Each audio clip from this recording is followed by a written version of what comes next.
When the Ed Sullivan Show premiered in 1948, few could have predicted it would become the single most influential variety program in America. Sullivan's stage-launched music icons, introduced new comedy acts, and even showcased groundbreaking cultural performances that challenged social norms. At its peak, more than 50 million Americans tuned in every week, giving Sullivan unprecedented influence over public opinion. This wasn't just entertainment, it was a platform that could shift culture overnight. By the late 1950s, the FBI, under J. Edgar Hoover, was deeply involved in monitoring figures in the entertainment industry.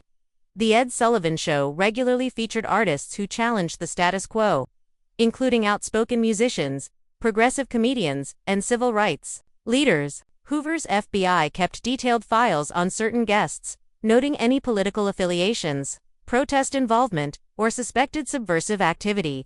Two of the most famous Ed Sullivan Show moments: Elvis Presley's censored waist-up performance in 1957 and the Beatles' U.S. debut in 1964 were more than cultural milestones. Behind the scenes, the FBI reportedly saw these acts as a form of youth mobilization, capable of shifting public attitudes and undermining traditional values.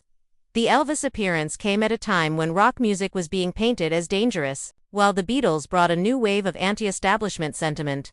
Sullivan defended his guests, but his growing reputation for booking provocative acts put him squarely on the Bureau's radar. During the turbulent 1960s, Sullivan booked African-American artists at a time when segregation was still deeply entrenched. He gave national exposure to acts like the Supremes, James Brown, and Sammy Davis Jr., often pushing against network pressure to limit their airtime. This was not lost on the FBI, which had been monitoring civil rights leaders and activists for years. The fact that millions of American households saw these performers in a positive light each week was, to the Bureau, a subtle but powerful form of activism. By the early 1970s, ratings were slipping. But that wasn't the only reason CBS decided to end the Ed Sullivan Show. Industry insiders have long whispered that pressure from above was mounting, not just from advertisers wary of controversy, but from government agencies concerned about the show's reach. Sullivan reportedly resisted requests to avoid certain guests or tone down political commentary disguised as entertainment.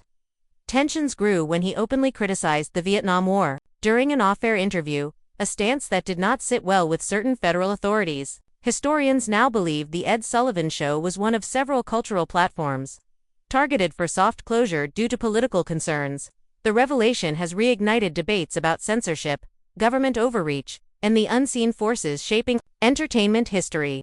For fans, it's confirmation of what many suspected all along. The story of the Ed Sullivan Show isn't just about one man or one program, it's about the ongoing struggle between art, free speech, and political control.